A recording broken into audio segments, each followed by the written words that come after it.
Welcome, everyone.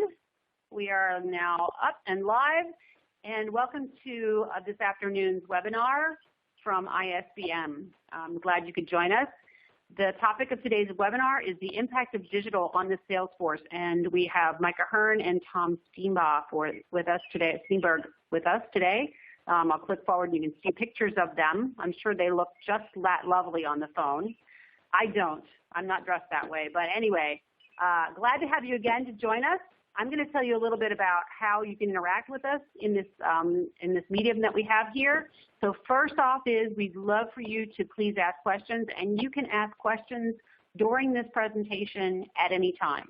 If you look at the bottom of your screen as you're connected, you'll see a Q&A box. If you click on that, it'll open up, and you can type in your question there.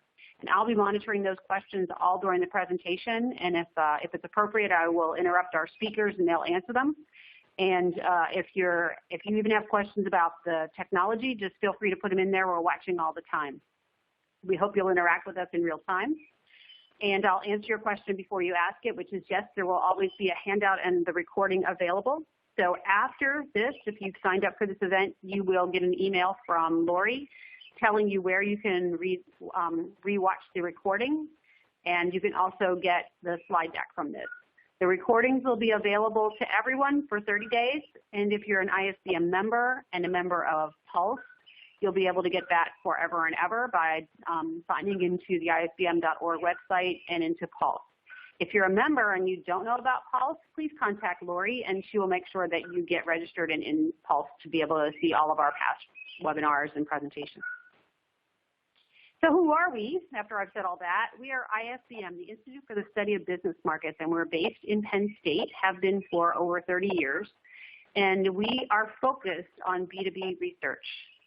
Our team consists of myself sitting there at the top, Rand Mendez, who is helping us create our membership and have member services, Gary Lillian, who is in charge of our research and making sure that we are research focused. Becky Williams recently joined us from Lord Corporation, who is working on our curriculum, and Ralph Oliva, who has been with us forever and still is with us, helping us coordinate all of the needs for our membership. So we have a lot of academics. There's a smattering of pictures there, and we support those folks to do research in B2B marketing. And our members are the folks that help support that. And so this is an image here of our logos from our member companies, of which we have about 40. And coming up, we have several events. And so I just want to make you aware that put on your calendar that our next members meeting will be in Boston in August. And in August, we're also going to be co-hosting that with the Research Fellows. So every 2 years, we have our research meeting, and the folks that are doing B2B research meet with each other. We're also going to be there with them. And that is our opportunity also to influence the research they do by letting them hear about our needs. We have several jam sessions in progress, and I'll let you to see the list there. We have courses that are standing courses that I encourage you to take a look at. There are 2 more coming up in June. And then we have our webinar series, and of course you're watching one of them. There tends to be one about once a month, and you can see our future webinars that are coming up. All of this information is always available on isbm.org. So let me get ready now, since it seems like we've got most people settled in and they're dialed in and we don't see any challenges on the technology side. So let me introduce Tom and Mike. And I understand that Tom's going to take it away first, talking to us about the impact of digital on the sales force. So Tom, let me take it to you. Great. Thanks so much, Lynn. Appreciate the introduction. I'll tell you a little bit about myself and Mike. I'm Tom Steenburgh. I'm the Richard Reynolds Professor here at the Darden School of Business. I study sales and marketing in business-to-business environments. I write a lot of cases on the area, and Mike Ahearne is a friend and someone I've collaborated a ton with at the University of Houston. We've written a bunch of papers and cases, and we're very excited today to talk about our research and findings with you. As Lynn mentioned, if you have any questions along the way, please put them in the Q&A box. We're happy to take them as they come up. We have a few questions for you to think about, and we take responses with that, and we'll make this as interactive as possible throughout the session. I thought I'd start out just talking a little bit about how the environment has changed. And we hear a lot when we work with companies and when we speak at industry events about how the environment's changing. And everyone talks about a number of things. One thing that they first start talking about is how difficult it is to work with customers these days. In the past, there was the pace of business was just slower.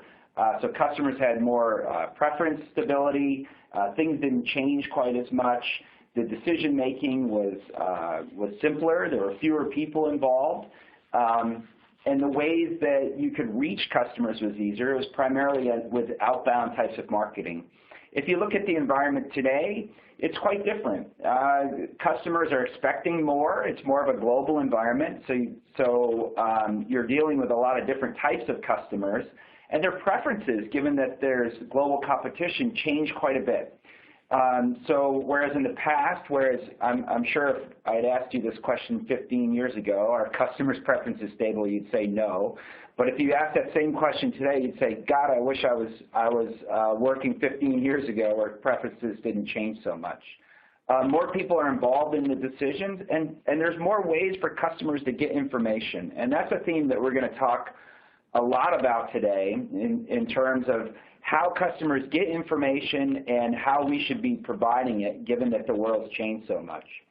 Another really big shift in how we interact with customers, Mike and I have asked this question at a number of forums. How many of you measured customer lifetime value in your business?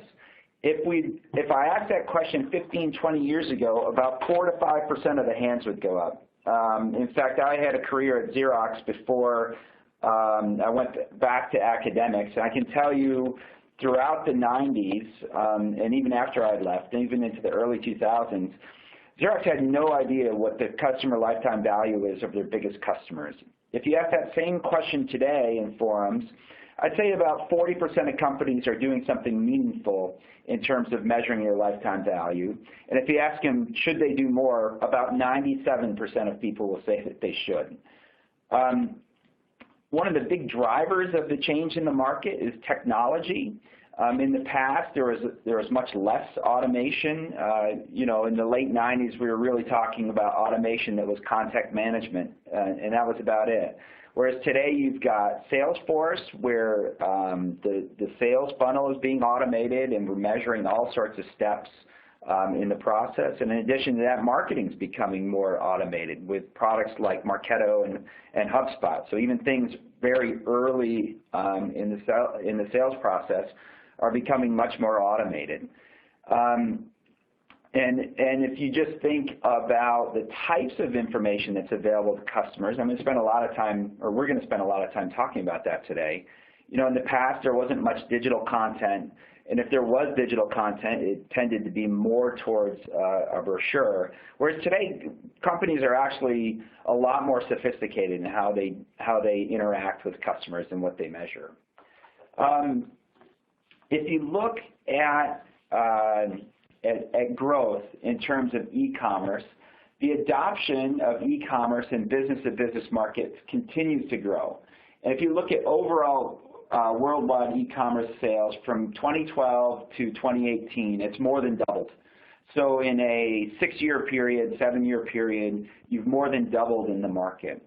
And if you look at the types of commerce that's going on, it's not only password-protected websites and that sort of thing. You've got exchanges that happen. You have online marketplaces. You have auctions taking place. So B2B commerce is growing really rapidly. And if you look at some of the earlier companies I talked about, like Marketo and HubSpot, their customer base has grown in the last 7 or 8 years more than 10x. So the adoption of these products is really becoming more widespread, and it makes a lot of sense. As a professor, we study a lot of different trends in the market and that sort of thing. And one of the things that I've always been fascinated with is that people would get very excited about e-commerce in B2C types of markets. And in fact, a lot of the early adopters of the technology were in those sorts of markets. But if you think about it, what really makes business-to-business markets go is knowledge. And what's better in terms of spreading knowledge than the internet? It allows us to share information at a much more rapid pace. It allows us to get very visual with customers. And so it's not really surprising that we're seeing this huge uptick in business-to-business commerce. And in my view, that's just going to continue to grow over the next decade and longer.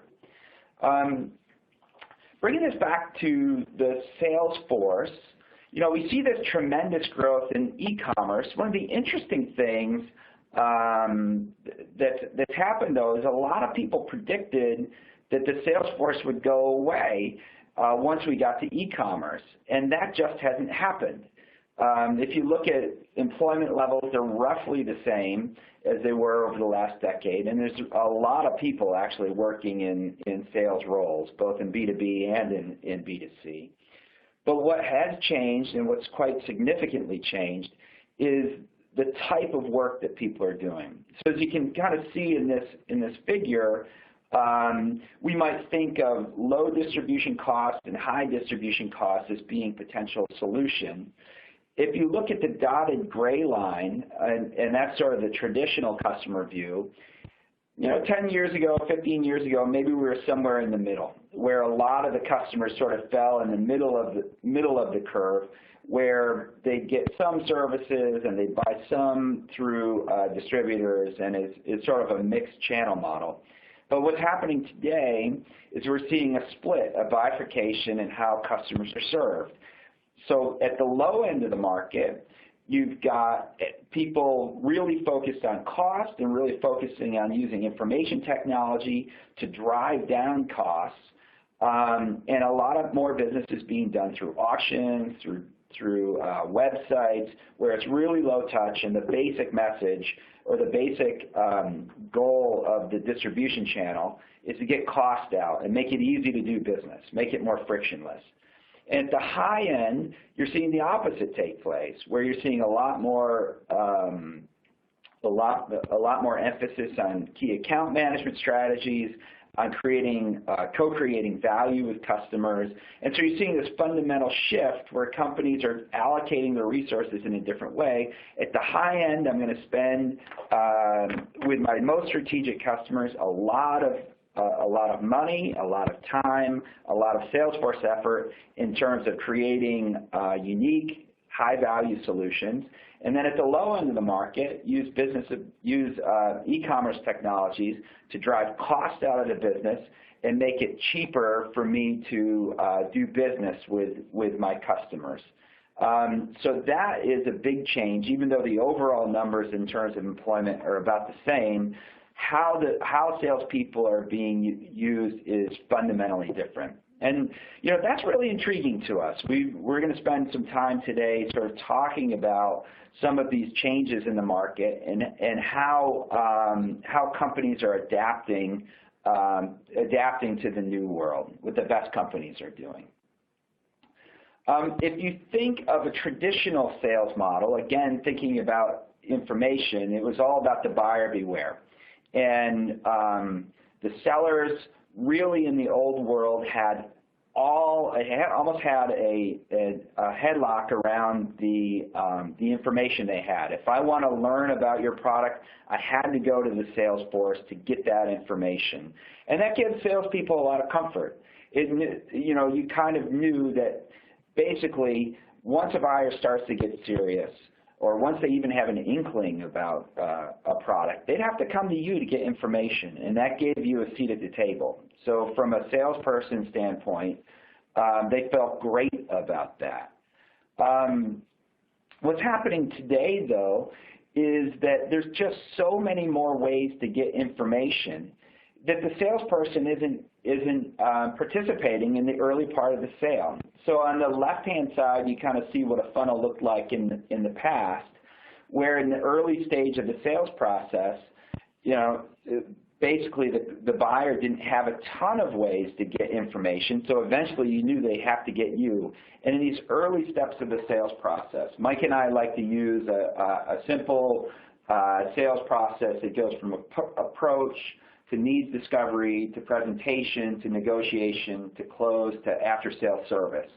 If you think of that six-step sales process that applies to, major account type of selling, in the past, 90% of the salesperson's focus could be spent in these early stages of the process. Back when I was at Xerox, 20, 25 years ago, one of the things that we found to be very effective was actually to force salespeople to be in the office and do some outbound calling at the beginning of the morning because we just weren't in front of customers enough of the time. And so we didn't have the mechanisms in the marketing organization to reach customers, so we used our sales force to go out and make that happen. And when we had salespeople spend that time in front, they would often see huge lifts in their sales, like 25, 50% lifts in basically a dead market because we weren't in front of the customer enough. So if we could change that equation, we could somehow really move the needle. We just need to be in front of them when they're ready to buy. If you look at what the world is like today, it's the exact opposite. Salespeople are getting called in much later in the sales process. They might not even get involved until the negotiation stage, let's say, 3, 4 steps into the sales process. So salespeople are spending much less time up front on the approach phase and on the needs discovery phase because that work is being outsourced, essentially, to other platforms where people can get information. So customers are coming to you armed with more information, and that's a common complaint that we hear about all the time in the sales process. By the time the customer gets to me, they already know so much. That's really that's challenging for salespeople. And if you think about that, is it just related to one industry? Is that dynamic just in, let's say, B2B, or is it in insurance, or is it just in banking? The answer to that question is no. If you look, here's some data that we found looking across industries that looks at the average number of sources consulted before a customer makes a purchase. No matter what industry, what you see is that customers are consulting 5, 6, 10 sources of information, 18 sources, 19 sources of information in the automotive industry before they make a purchase. So what you see here is that the access to information isn't limited to just one industry. It's all over the place. So salespeople in every industry that we talk to are complaining about this fact that customers are coming in more knowledgeable than they used to in the past. And so one of the things that we want to touch on today is to talk about, how you can use technology, how you can think about using technology to interact with customers so that you have the right discussions with them before they get to you. When I started thinking about this problem a while back, I wrote a case on HubSpot, a company that I talked about earlier, in terms of their internet strategy. And the basic emphasis of the case, or the thing that I was interested in understanding better about the case, was how do they use technology to help their customers get in front of customers, and then what's the impact on their business? There's a few interesting things that come out of the case. Is that one, because I can watch people move through the funnel and I can track them all the way through, suddenly I have access to profitability data that I didn't have in the past. So one of the things that we explore in the case is looking at what CLV looks like, given that I'm able to track customers over time in a way that I hadn't. And that's sort of a fundamental shift. When I talk about moving from 5% of businesses estimating customer lifetime value to 40%, this technology is one of the things that I can use to create that and figure out how much customers are worth. That in turn can be used in lots of different ways in my businesses. Helps me with targeting, make more effective targeting decisions, helps me figure out how big a market size is so I can figure out which customers to invest in, which customers not to invest in, and shift to other people. Another interesting aspect of the case, though, that we were interested in was looking at how can you reach customers and what's the impact on the business in terms of lead gen. So if I use this technology and I get in front of them when they're starting their purchase decision, does it affect leads? And what you find here is that HubSpot is, by using this technology, and it's certainly not limited to HubSpot, Marketo, some sort of presence online, particularly in thin markets, could really move the needle in terms of lead gen. It allows you to double, triple, sometimes quadruple the number of leads that are coming into your business. And not only that, it allows you to score them better. We'll talk more about that later in the presentation, so that you allocate your funds more. You get a higher ROI from your marketing investments. Another interesting thing, sort of an offshoot of both of those discussions, getting back to our, getting back to their business premise. I had Dharmesh in an exec class, and I asked him, how do you see the world changing, and where does your product play in how the world's changing? How does it allow your customers adapt to this more digitized world? And Dharmesh came up with this really interesting example. He said, let me put it this way. If I think about how customers bought in the past, let's take a simple industry like automobiles. The only way a customer could get data about a car that you're selling would be to come to the car lot. And basically, the reps were trained to put you in a headlock, that's the metaphor that he used, and not let you walk off the lot until they bought. And if you look at the sales training that people gave, if you look at all of the coaching that was given to reps at that time, it was about how do I close the sale once a person has on the lot, because you have control of the whole sale at that point. You're the only access point to information. And his thought was that if the world changes and customers can get all this information up front, I can open up a whole new set of businesses for my customers if I allow them to get their information out. Right? I just have to be better than the next guy. And HubSpot, the software is designed to help get that information out to different customers. I think that is one real fundamental question that every business has to worry about. At one level, you have to think about, well, how does this change my business? If customers now have access to all this data that they didn't have access to before, how is that going to change the power dynamics? And at first blush, it makes you look and think like, Jesus, the customers have access to all this information. Aren't they getting the power? So that old buyer beware, the balance of power is sort of shifting back, and the buyer is gaining more power. So a question that we were interested in, or are interested in, is how do you take some of that power back? And as a seller, how do you regain some of that power for customers? I'm not going to go into this too much, but that question about how can I gain power back, we have a number of studies that we'd like to share with you that helps us think about that particular problem, particularly for big picture sales. And as we go through some of our own examples, I'd just like to set it up and ask you or suggest to you that if you have your own examples and success stories, you can use the Q&A box to share those, and we'll get that out. We'll get that out to the group.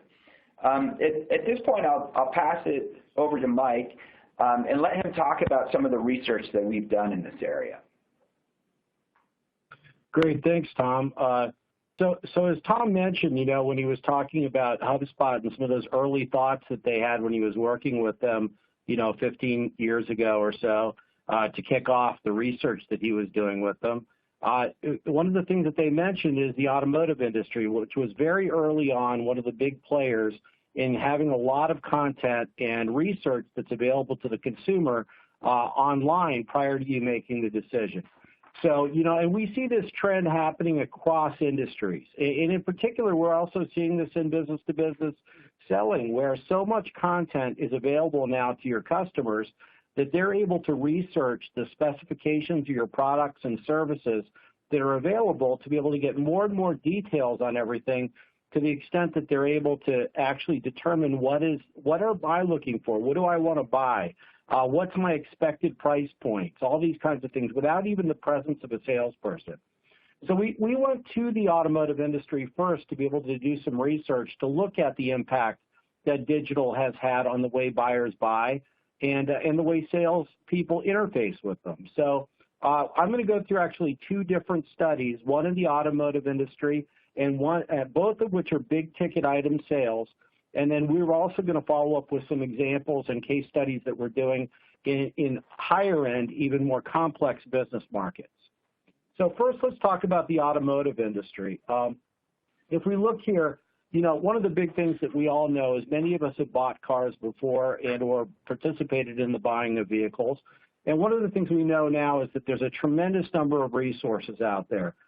We have Kelley Blue Book, we have Carvana, we have a number of sources out there that if we are interested in a particular vehicle, that we can get down to the specifications and details of that vehicle, even figuring out what the likely invoice price is that a dealership paid for that car.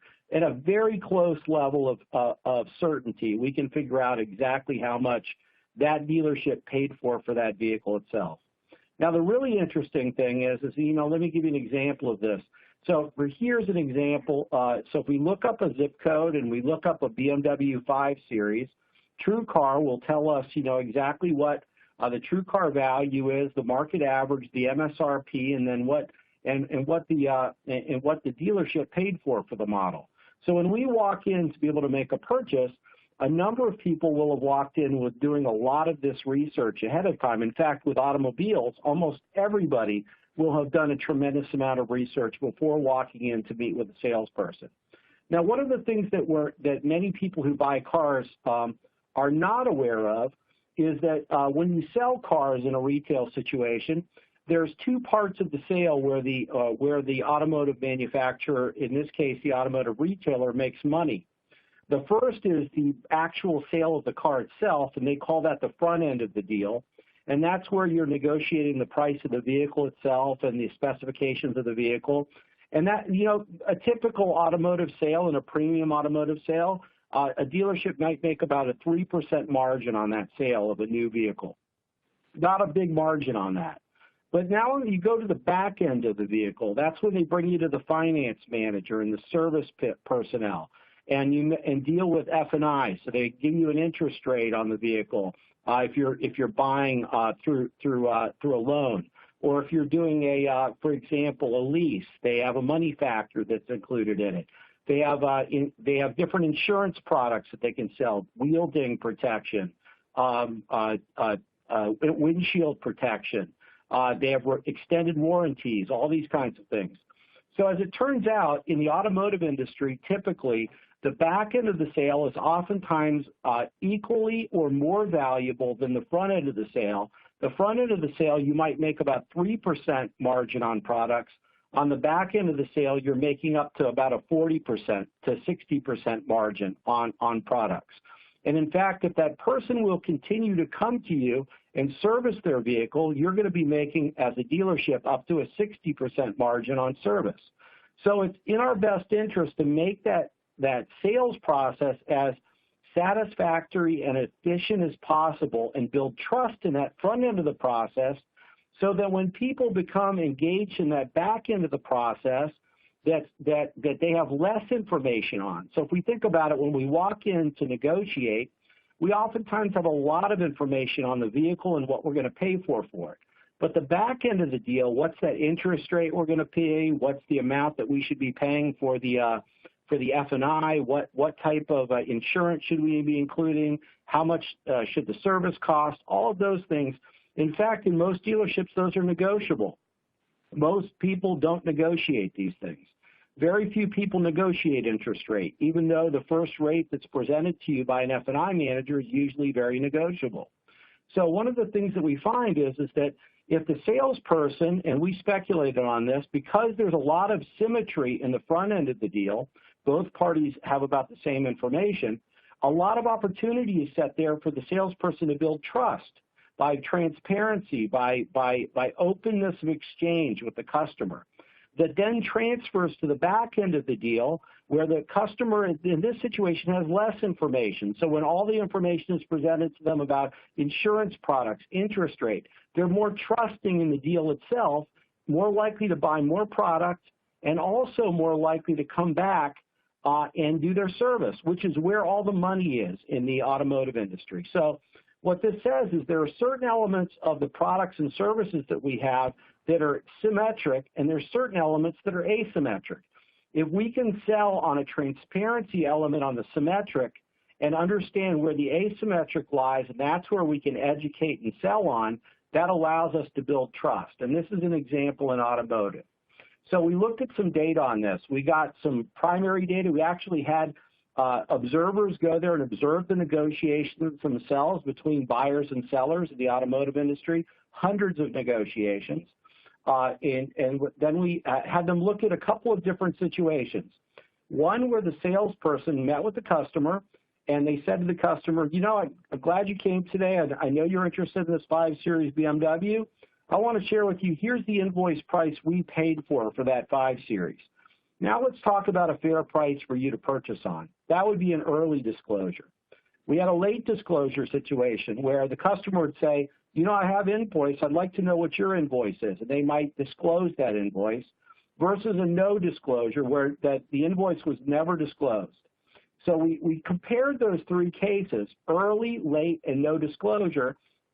And then we also married in a bunch of CRM data from thousands of sales transactions, as well as 1 million+ service transactions to follow up with all those customers. And we wanted to look at how the actual negotiation resulted in the profitability of the front end and also speculate on what happened on the back end of the deal. And as we expected, what we saw is that proactive open negotiation made it more profitable on the back end. If we see this, we had almost about a 40% increase on the back end of the deal by being proactively open negotiation. Where the front end of the deal didn't change too much. In fact, what we saw is just a little bit more money being made on the very front end by not disclosing.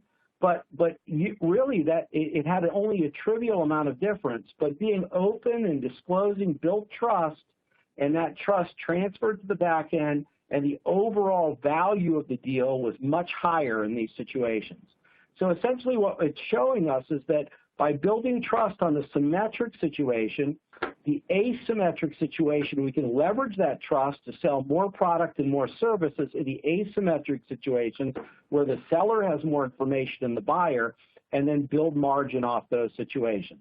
And in addition to that, what we see is this proactive open negotiation significantly increased the likelihood that customers will come back and get service at the dealership, controlling for all over other elements, which is a tremendous value to dealerships. In fact, thousands of dollars are made off of customers that come back for service. So if we can increase the likelihood that they come back for service, that's a huge benefit to us. So this is just one example in this situation. And in that example, what we see is a company in our industry that has leveraged the ability that they know of information that's symmetric to build trust on symmetric information. So, and I'd like you to think about your products or services where the buyer has an equal amount of information as you do or close to it on the services provided and the pricing information on the goods or services, and on the back end where they have less information. So to give you an example of this, in the restaurant industry, we looked at a couple of major vendors that are selling industrial washers or industrial dish machines. And the front end of the sale of the dish machine, there was a lot of transparency, but on the service end of servicing those machines and the products that you use to fill the service, et cetera, there's less information. So the margins made on the front end much smaller, the margins made on the back end much larger. How can you think about those types of elements of your products or services, leverage those symmetric sides to be able to be transparent, and then be able to build trust for the asymmetric side so that you can consult and utilize the salespeople as effectively as possible. So the next study I want to transfer to now is a second piece of research that we did to look at the extent to which the digital shift can be used or leveraged by the selling organization. How can the selling organization gain advantage again? Now, one of the things that we know, and Tom mentioned this earlier, is that data from the Corporate Executive Board, CEB, across organizations estimated in business-to-business selling that upwards of 70% of the buying process is likely to already be completed with an average of 57% completed before a salesperson even shows up to meet with a customer. That is completely different than it was 10 or 15, 20 years ago. If we look back 20 years ago, salespeople in business-to-business selling were the ones that were giving information, and they were the information sources to inspire the interest in customers in the buying of their products and services. Now, the customers gain a lot of information without a salesperson there, and in fact, oftentimes don't even engage with a customer until late stages in the process. So in fact, we're seeing 57% all the way through to the evaluation stage before a salesperson often is even engaged. And in fact, this is an interesting stat that we see, which is there was a study that was recently done, and it was published in a number of different sources that looked to, if we look at about 15, 20 years ago, typically the salesperson, and Tom talked about this, the salesperson found the opportunities and educated customers in a way that they would look to update, change their solutions, change their products or services they're using in business-to-business selling, and inspire them to go through a buying consideration process. Now what we see is that with decision makers and contributors on the buying side, the buyer side of business-to-business buying, about 75 to 80% of the time, if they're getting ready to buy, it's not the salesperson that finds the opportunity, but the customer reaches out to the selling company or the salesperson and says, hey, we're interested in buying. We've done some research on the products and services. We're interested in buying them. And that's actually a massive shift in dynamics.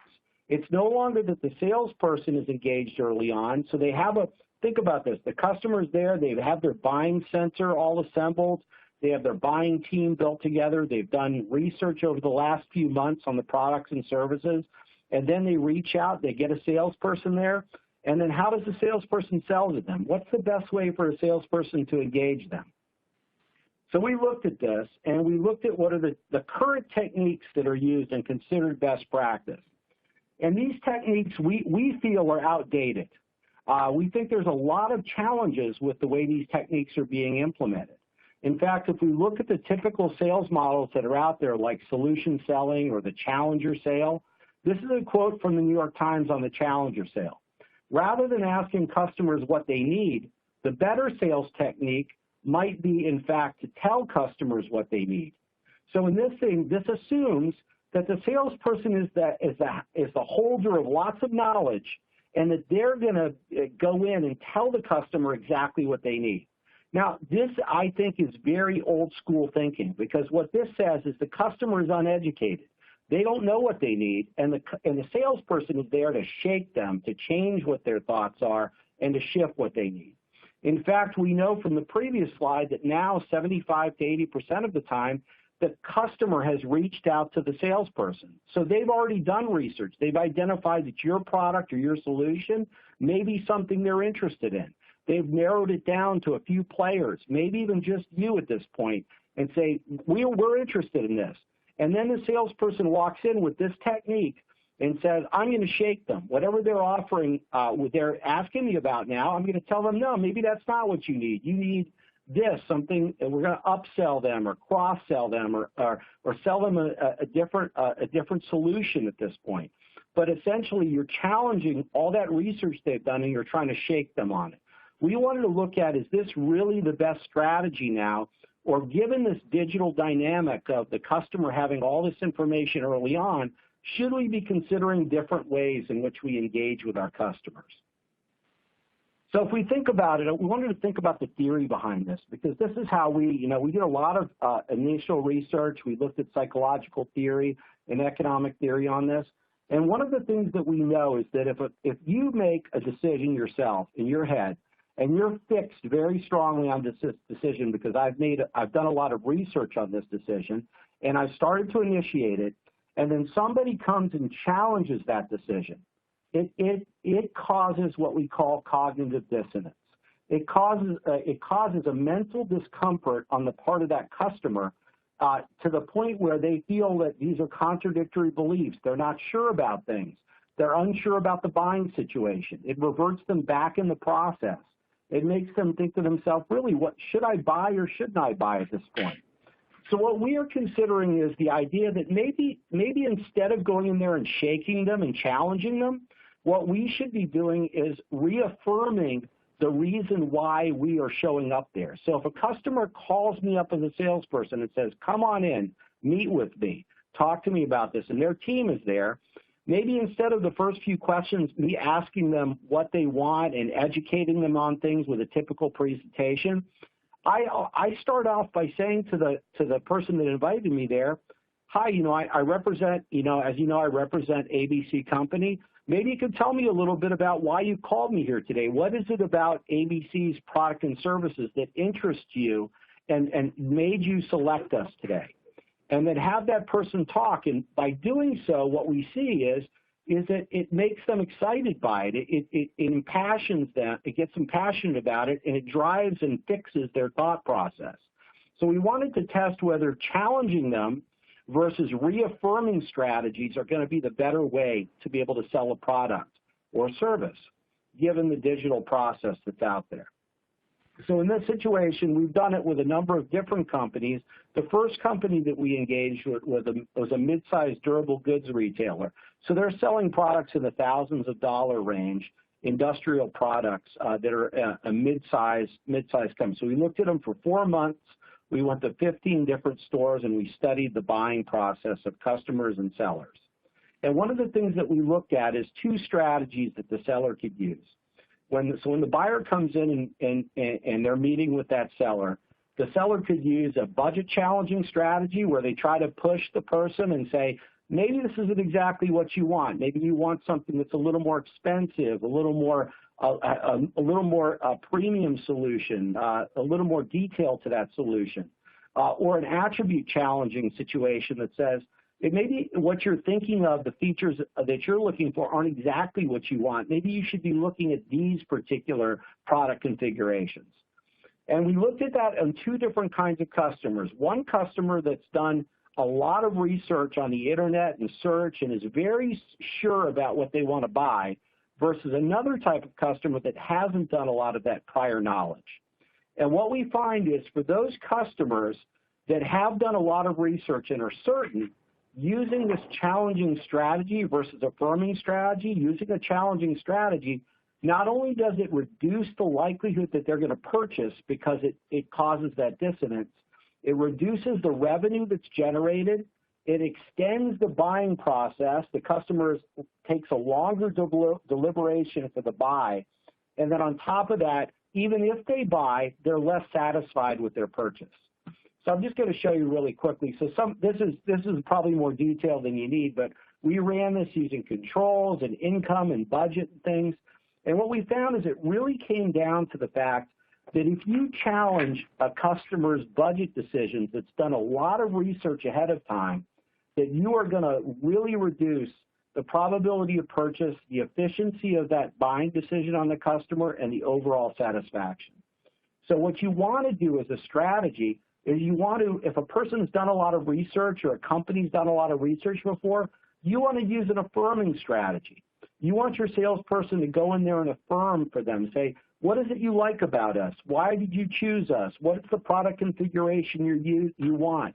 And then reassert that that's a good one and help them just tweak it mildly, but not change the total configuration or budget behind that product or service. And what we see here in the data, I'm not going to go through these charts completely, but you'll see that the dotted lines are the lines where these are the situations, these are budget challenging, and the straight lines are low budget challenging and high budget challenging. So what we see is a low budget challenging is what we call affirming, and high is the challenging situation. So we see the challenging situation, that is challenging their budget, challenging their ideas, generally is a negative effect on all the above, where affirming them on an individual who has a lot of prior experience and prior information because of search is a better strategy. So in total, we just like you to think to yourselves, think about it. These have been two examples where a company has changed its selling process to leverage the fact that there's digital knowledge and symmetry of information in certain parts of the buy to be able to change the way our salespeople sell. And this is very important for us to understand exactly how we engage with customers. So at this point, I'd like to pass over to Tom to wrap up. He's going to give some examples of best practices for capturing of digital and utilizing of digital, and maybe where we stand on this as a total. Because one of the other strategies could be is to actually know what search the person has had. Because if we know exactly what they've searched and what they found and what they know, maybe we can leverage that to help us to do a better job of selling to them. So I'll pass over to Tom. Yeah, and I think as we think about, you know, what Mike's just talked about versus what I'm going to talk about going forward, Mike talked about changes in the sales organization itself, a different way of selling to approach customers due to digital. But one of the things that we find that's really important is that this is not a siloed type of organization. You can't just optimize sales and then hope to get all of the advantage out of digital. Really, it's a combination of sales, marketing, ops, other aspects of the business where you're optimizing everything around digital, with sales being an important part of that. And so I want to give you some broad statistics and also talk about a case study that we wrote that highlights that. It highlights the importance of an integrated organization when it comes to digital. So a while back we wrote a case on Vestas. And Vestas is a giant windmill maker. They make offshore windmills. You know, a typical turbine might run in the $10 million type of range. And of course, you know, a sales cycle like that might run 18 months to 3 years before you sell your first sort of project. I mean, this is a really big business-to-business type of sale. And the thing that was interesting about this case to us was that when you looked at Vestas, like most long sales cycles, there were often times when they just couldn't figure out what was going on at the customer site. You know, their sales reps would talk about how the customer went dark. You know, they start off with a sales inquiry. Customers are coming to them with all sorts of questions, learning about potential technologies, thinking about who they might partner with, and then bam, something happens and the sales team doesn't hear from them for 6 weeks, 8 weeks, and they have no idea what's going on.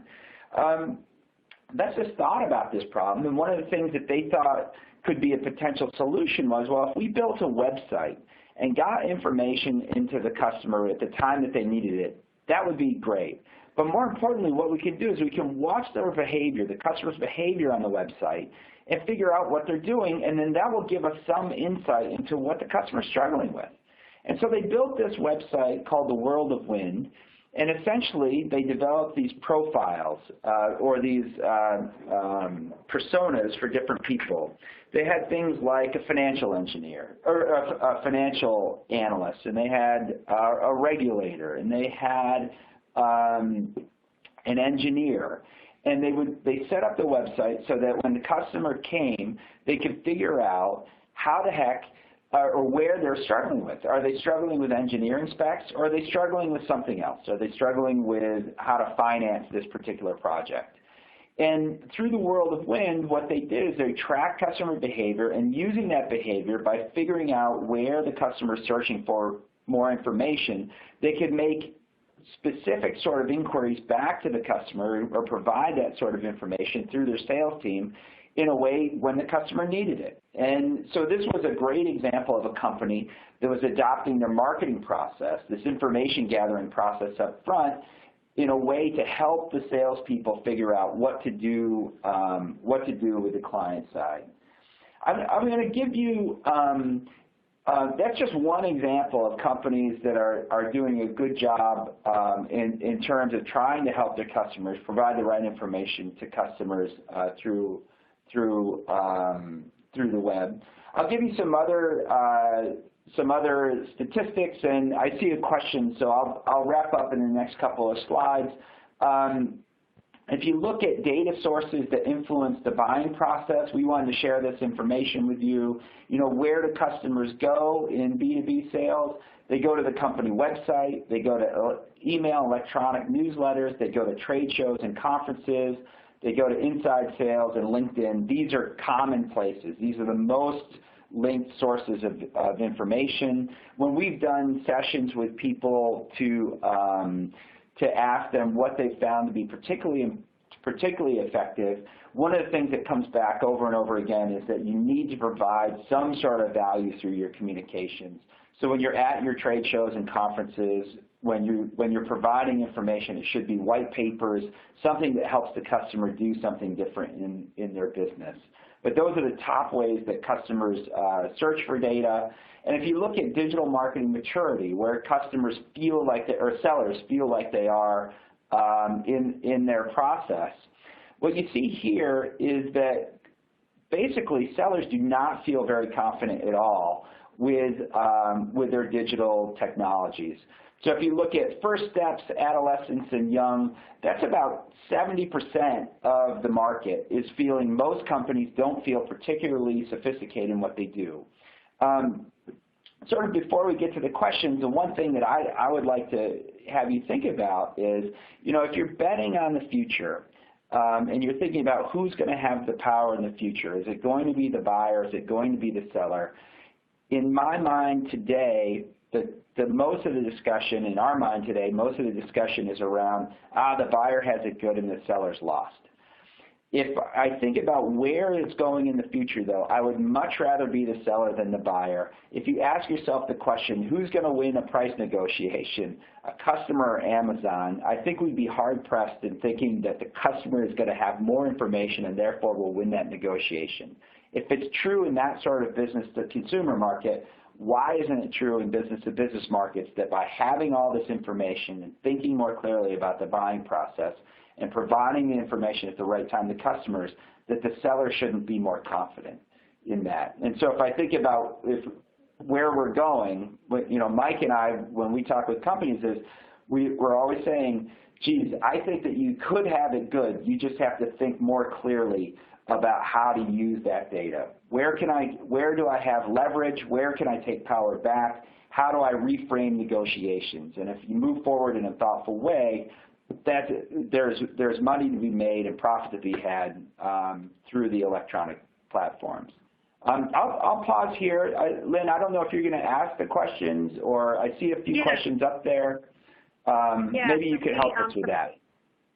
Sure. So there's a couple of them that came in. One says, you know, maybe this is posed to Mike, but I'll let either of you field it. When we were talking about being challenging or being affirming earlier, the question is whether marketing maybe needs to be challenging in the way they approach what they're doing versus the sales funnel progression being more affirming. Can you elaborate further on that? Sure. This is Mike. So when I think of top of the funnel, which the top of the funnel which they're referring to in marketing, it really depends on how much, what stage of the decision process that the customer is at. That's really what it comes down to, because marketing is finding out information in many situations at the early stage. So generally speaking, that statement that marketing should be more challenging and sales should be more affirming is generally speaking correct.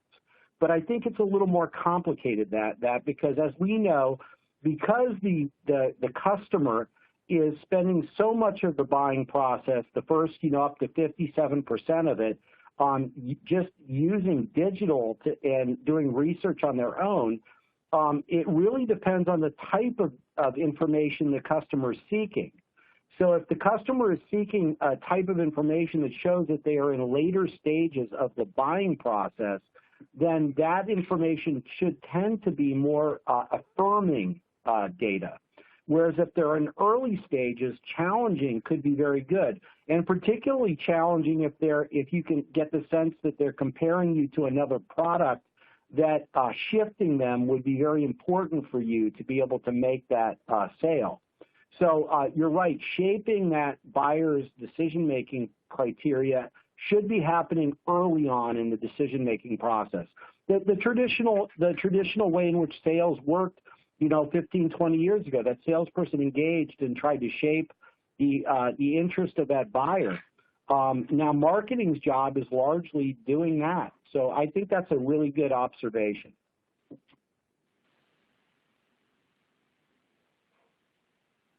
Tom, do you have anything to add to that? No, I think that was a great answer, and the only I agree with that completely. Maybe the only thing I would add to that is that one of the things that we talk about all the time is how really the effective use of the web is to figure out where the customer is in their buying process and in their thought process. And if you can intuit through those clicks and through the way a customer is interacting with you, the type of information they're requesting, the type of questions they're asking, if you can figure out how they're thinking about the product, have they settled on something yet or not? Are they still in an exploratory phase? If so, what are they exploring?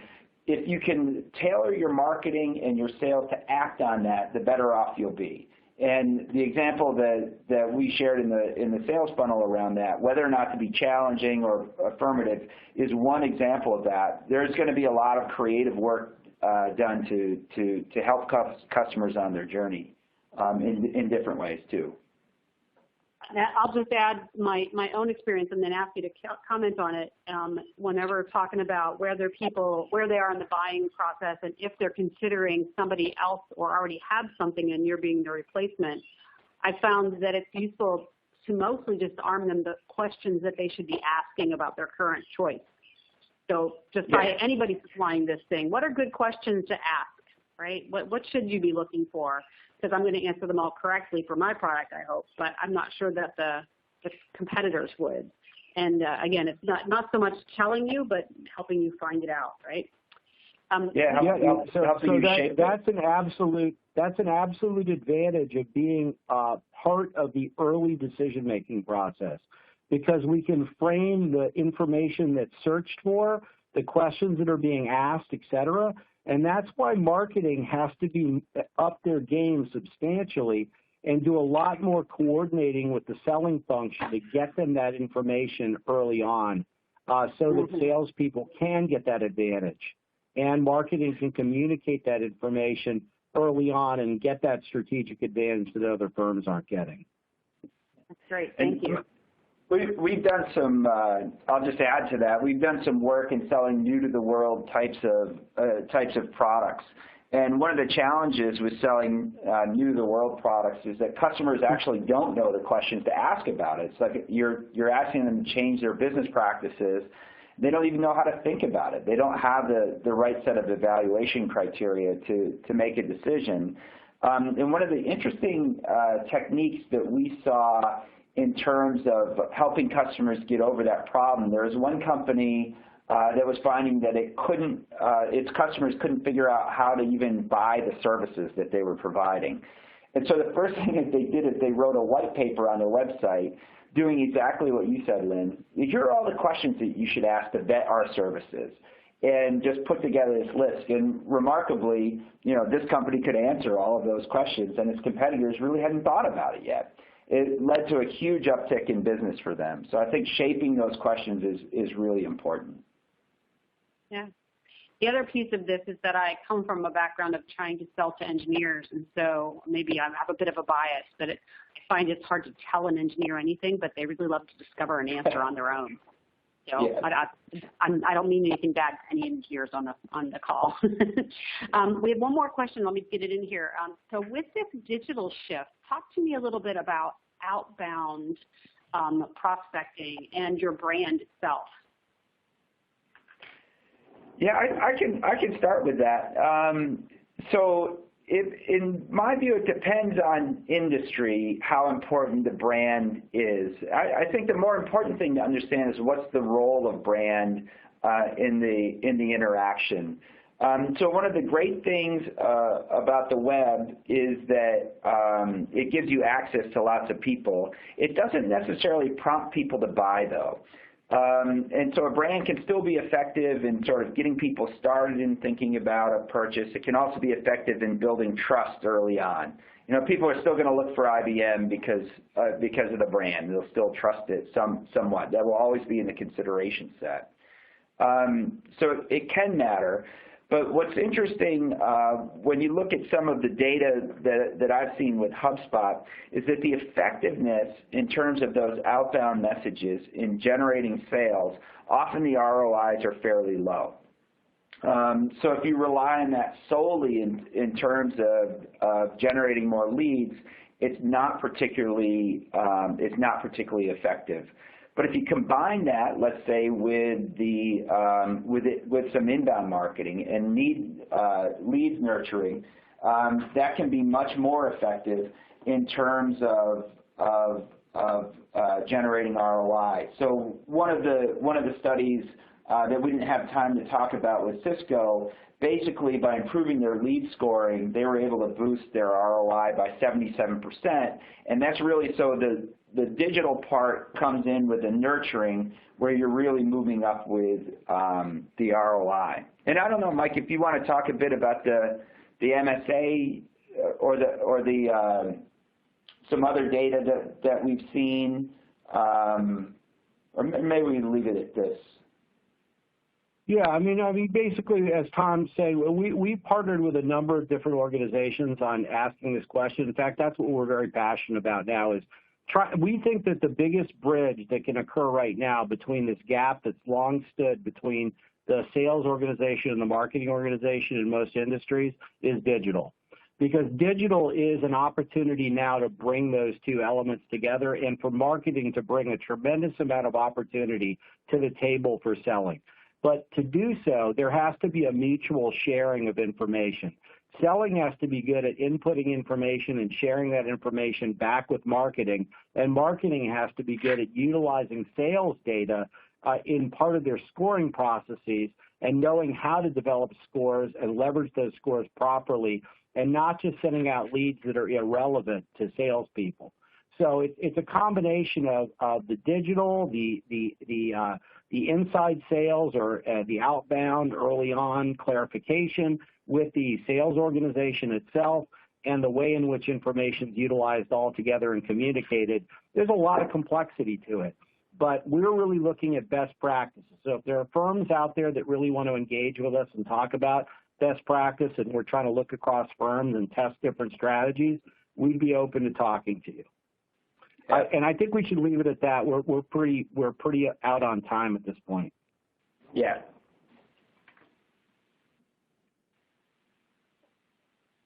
All right. So let's. So I guess that's wrapping it up for the webinar at this point. And so let's pass it back. Sorry, I was on. I think that there's just I could probably keep us going for another 20 minutes just on questions that I have too, but. Maybe we need to do this at another time and extend this. I think that this dialogue is very interesting to me because I think we're just in these earliest stages of really trying to understand reading the digital footprint of customers as they travel around your site. I'm always fascinated by what data we can get, and the more that you see, the more you can do. My current interest myself is just simply on long-tail search terms and what people are actually willing to type in and where they're going with that. So I have a feeling there's a lot more for you guys, and we should probably have you back again. At the end, I have you click through the last slide. Usually we'll make sure we leave people with your last name so you can see who you are. So I'm going to just put you at the end there. So I'll just let people have that for that last look. If you have more questions, feel free to give Mike or Tom a buzz. And this has all been recorded and will be available to you shortly in an email so you can connect to it and share it with your friends if you want to go through it again. And again, thank you for a very fascinating dialogue. I think this is just a wealth of information to mine, and I really hope that everybody got something out of it besides me. So thank you very much, guys, and have a great summer. Terrific. Thanks for having us. Lynn. I appreciate it. Take care, everybody. Thank you. Okay, Lori, we're good.